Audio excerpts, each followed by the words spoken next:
চলো এরপর আমরা চলে যাই ডক্টর মল্লিকা ব্যানার্জির কাছে। কলকাতা বিশ্ববিদ্যালয়ের ডিপার্টমেন্ট অফ সাইকোলজির প্রাক্তন বিভাগীয় প্রধান আমাদের জন্য অটিজম নিয়ে ক্লাস নিয়েছেন, আমাদের মন ভালো রাখা নিয়ে অনেক কথা আমাদের বলেছেন, কিভাবে আমরা আমাদের মন ভালো রাখতে পারি, আমাদের জীবনের বড় হওয়ার পথে নানা সমস্যা এবং আমরা সেগুলোকে কিভাবে মোকাবিলা করব সেগুলো নিয়ে তিনি আমাদের আগের ক্লাসে বলেছেন। আজকে তিনি আমাদের মধ্যে এসছেন তার অনুভূতি আমাদের জানাতে, এই ক্লাস সম্পর্কে, এই ক্লাস দেখে তার কি মনে হয়েছে। চলো শুনে নিই ওনার কাছে।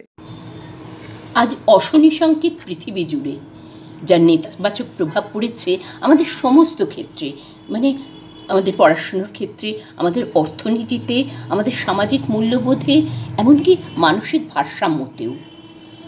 বাঁচার জন্য শুরু হয়েছে আমাদের বিকল্প খোঁজা। বিকল্প খোঁজার ক্ষেত্রে মনোবিজ্ঞানী হিসেবে সবসময় বলি, নিজেকে প্রস্তুত রাখো কিছু ছাড়ার জন্যে। অর্থাৎ সাধারণভাবে যেটা পেয়েছো, বিকল্পতে কিছু না পেতেও পারা যায়। কিন্তু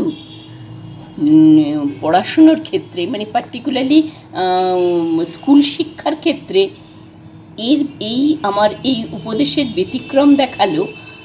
অর্থাৎ কিছু ছাড়তে হবে না, বরং আরও বেশি কিছু পেতে পারো কোনো বিকল্পে দেখালো। খেলতে খেলতে লেখাপড়া আর পড়তে পড়তে খেলা, এই অনুষ্ঠানটি, বাঁকুড়ার এই অনুষ্ঠান দেখতে দেখতে মনে হচ্ছিল ফিরে যাই আবার সেই স্কুল লাইফে। একদম অনেক কিছু না বোঝা, না পাওয়া আবারও শিখতে পারবো, আবারও পাবো খুঁজে। কোনটা ছেড়ে কোনটা বলবো?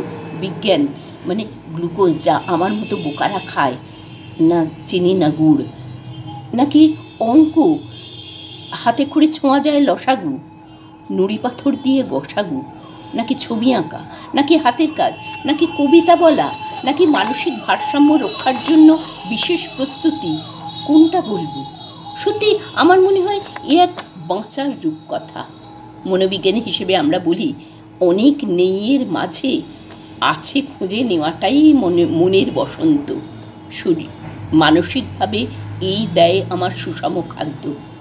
আজ এই অতিমারির দিনে অনেক নায়ের মাঝে এই হ্যাঁ খুঁজে নেওয়ার জন্য বাঁচার রূপকথার কর্ণধারকে না ধন্যবাদ দেব না, ছোট করব না। আমার সশ্রদ্ধ নমস্কার।